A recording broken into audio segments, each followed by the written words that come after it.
আসসালামু আলাইকুম। সবাই কেমন আছেন? আশা করি ভালো আছেন। আমার মাঝে মাঝে মনে হয় মেয়েদের 2টা হাত না থেকে 4টা হাত থাকলে বোধহয় ভালো হতো। কেন এই কথা বলছি? আমার পেজের সাথেই থাকে, জানতে পারবেন। আমি সকালে আলু ভর্তা ডিম ভাজি ডাল করেছি। আলু ভর্তা ডিম ভাজি ডাল করে আমি সকালে খাবার টেবিলে দিয়ে আমি ঘর গোছগাছ করে নিয়েছি। ঘর গোছগাছ করতে না করতে দেখি ছেলের স্কুলের টাইম হয়েছে। পরে ছেলেকে স্কুলে নিয়ে গেছি। স্কুলে নিয়ে ওর স্কুলে বসায় দিয়ে আবার মেয়ের জন্য বন্ধু খাতা তৈরি ছিল। পরে বন্ধু খাতা তৈরি করে আমি বাসায় ফিরছি। বাসায় ফিরে গেটে এসে দেখি যে মেয়ে ঘর তালা দিয়ে চাবি নিয়ে স্কুলে চলে গেছে ভুলে। পরে আমি ওর স্কুলে এখান থেকে ব্যাক করে ওর স্কুলে গেছি। স্কুলে গিয়ে চাবি নিয়ে বাসায় ফিরছি। বাসায় ফিরে আমার এখন বাজে 11:30। তখন আমি সকালের নাস্তায় শেষ করে নিই। পরে আমি সকালের নাস্তা শেষ করছি। সকালের নাস্তা শেষ করে আমি দুপুরে যা যা রান্না করব সেগুলো নামিয়ে নিছি। নামিয়ে নেওয়ার পর আমি দুপুরের এই যে তরকারি মাখাচ্ছি, মাখাতেই এখন দেখি যে ছেলের আনার টাইম হয়েছে আবার।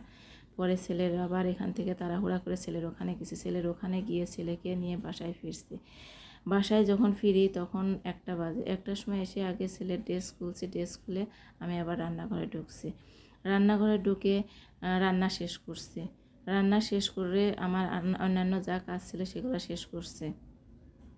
সবাই আমার পেজের সঙ্গেই থাকবেন। আমার পেজকে লাইক কমেন্ট শেয়ার করে দিবেন। এভাবে আপনারা আমার পেজের সঙ্গে থাকলে আমি পেজ অনেক দূর আগাতে পারবো। তারপরে অনেকেই বলবে, অনেক ছেলেরা এসে বলবে যে মেয়েদের আবার কাজ কী?